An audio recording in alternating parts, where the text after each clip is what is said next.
জামায়াতের একাত্তরের ভূমিকা নিয়ে আপনি কি বলবেন একটু যদি সংক্ষেপে বলেন যে জামায়াতের একাত্তরের ভূমিকা পরে এখন বিএনপির অবস্থান এগেইনস্ট জামাতকে তারা মুনাফিক বলছে, মুনাফিক শব্দটা মনে পড়লো, এটাকে আপনি কিভাবে দেখবেন?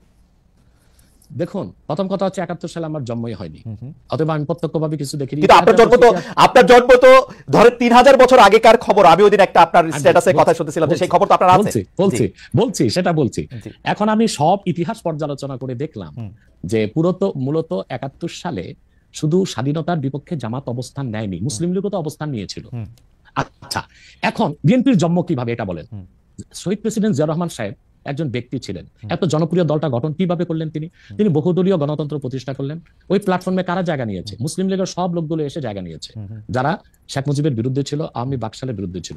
এবং এখন বিএনপিতে যে লোকগুলোকে আপনারা দেখতেছেন, এরা অধিকাংশই কিন্তু ডানপন্থী, রাইটিস্ট এবং ইসলামিস্ট অনেক লোক আছে। পাশাপাশি ফখরুল সহ আরো কিছু লোক আছে, তারা কিন্তু বাম ছিল।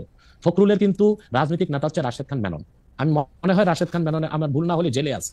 তো তারা কিন্তু তারা এইরকম বিএনপিতে প্রচুর বামের ডান এসেছে, অর্থাৎ তারা বামের ডান হয়েছে এখন বিএনপিতে এসে। তো প্রচুর পরিমাণ মুসলিম লীগের লোক তো বিএনপি আছে, তারা তো স্বাধীনতা যুদ্ধের বিরোধিতা করেছিল মুসলিম লীগ থাকা অবস্থায়।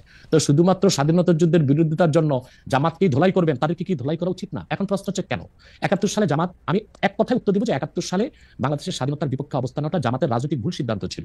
যেহেতু এটা স্পষ্ট ছিল যে বাংলাদেশ থেকে প্রায় ১৯০০ কিলোমিটার দূরে পাকিস্তান, তো মাঝখানে সাগর এবং ভারত, সেখানে দুই জায়গায় দুইটা দেশ থাকতে পারে না। আমি বরং মনে করতাম তখন জামাতের এটাই সিদ্ধান্ত নেওয়া উচিত ছিল যে স্বাধীনতার পক্ষ নিয়ে নেওয়া।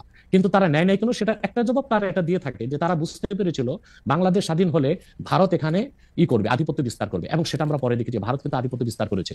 এবং শেখ মুজিবুর রহমানের মতো একজন নেতাও কিন্তু ভারতের আধিপত্য থেকে বাংলাদেশকে মুক্ত করতে পারে নাই। জিয়া কেন এত আমরা যে এত ভারতের আধিপত্যের কথা জিয়া রহমান একটু খালেদ ভাই একটু জিয়া রহমানের জনপ্রিয়তার মূল কি? জিয়া রহমানের জনপ্রিয়তার মূলে ছিল দুইটা বিষয়। একটা হচ্ছে তিনি ইসলামী মূল্যবোধী বিশ্বাসী ছিলেন, দ্বিতীয় হচ্ছে জিয়া রহমান ভারতীয় আধিপত্যবাদের বিরুদ্ধে অবস্থান নিয়েছেন। এই জন্যই তিনি জনগণের নিরঙ্কুশ সমর্থন পেয়েছিলেন এবং বাংলাদেশে এখনো বিএনপি জনপ্রিয় দল এবং এখনো ফ্রি ফেয়ার ইলেকশন হলে প্রায় ২০০। আমার মনে হয় যে আপনার এই রাজনৈতিক মানে বক্তব্য নিয়ে আসলে আমার আলাদা কিছু বক্তব্য আছে, সেটা নিশ্চয়ই আমরা একদিন এটা আলোচনা করব নাকি। ভারতীয় আধিপত্যবাদ বলতে আমরা কি বুঝি, জিয়াউর রহমান সাহেব এবং জামাত ইসলামী। এক কথা বলে দিচ্ছি। দেখুন, ভারত ৭১ সালে আমাদের যে পক্ষ নিয়েছিল স্বাধীনতার যুদ্ধে, সেটা কেন নিয়েছিল? বাংলাদেশের স্বার্থে না। তারা ৬৫ যুদ্ধে পাকিস্তানের কাছে শোচনীয়ভাবে পরাজিত হয়েছিল এবং ভারতীয় ট্যাঙ্কগুলোকে ডিনামাইট বেঁধে ইস্ট বেঙ্গল রেজিমেন্টের মুসলিম সৈন্যরা উড়িয়ে দিয়েছিল। ইস্ট বেঙ্গল রেজিমেন্টের মুসলিম সৈন্যদের কারণে পাকিস্তান জয় পেয়েছিল। আমার মনে হয় যে আপনার বক্তব্যটা ফ্যাকচুয়ালি ঠিক কিনা সেটা একটু পরীক্ষা করার দাবি রাখে। ৬৫ সালে যুদ্ধে আসলে কে জয়ী হয়েছিল, তাসখন্দে যে যুদ্ধবিরতি হয়েছিল সেটার মধ্যে আসলে কি শর্ত ছিল, আমার মনে হয় এগুলো আমরা আরেকদিন আলোচনা করব, পরে বসবো আমরা সেটা। কিন্তু ভারত কখনোই আমাদের বাংলাদেশ একটা স্বাধীন সার্বভৌমত্ব রাষ্ট্র হিসেবে টিকে থাকুক এই জন্য সে সহায়তা করেনি। আবার গ্লোবাল পলিটিক্স আমরা যদি দেখি, তখন পাকিস্তানের পক্ষ নিয়েছিল আপনার আমেরিকা, আর ভারতের পক্ষে ছিল রাশিয়া। সেভাবে আসলে ভারত পাকিস্তান এই বাইনারিতে বাংলাদেশকে আসলে আমি একটু বলি, এটা কারণ এটা নিয়ে কথা বাড়ানো যাবে না। ডক্টর আব্বাস বলি একটু একটা পর্যায়ে যাই আমি।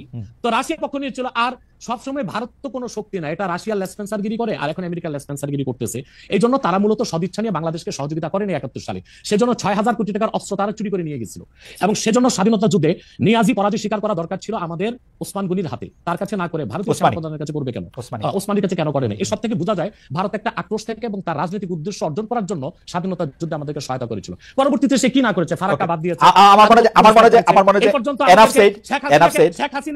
শেখ হাসিনাকে ১৫ বছর এই ফেসিবাদের কাজে সহযোগিতা করেছে ভারত, হাজার হাজার মানুষকে হত্যার কাজে সে সহযোগিতা করেছে। অতএব এসব কেউ আমাকে প্রশ্ন করছেন, আমার মনে হয় আমার প্রশ্ন এটা ছিল না। যাই হোক, আপনি বলেছেন আমার মনে হয় একটু কথাটা তো একটা দাড়ি কমা দিতে হবে তো ভাই। সেটা হচ্ছে, তো হয়তোবা জামাত নেতারা তখন চিন্তা করেছিল যে বাংলাদেশ একটা দুর্বল ভূখণ্ড, এটা যদি স্বাধীন হয়ে যায় ভারত আধিপত্য বিস্তার করবে, অথবা ভারত যেন আধিপত্য বিস্তার করতে না পারে, বাংলাদেশ আরো শক্তিশালী হয়ে তারপর স্বাধীনতা ঘোষণা করুক, এরকম চিন্তা ছিল কিনা ওটা জামাত নেতা বলবে। ওকে।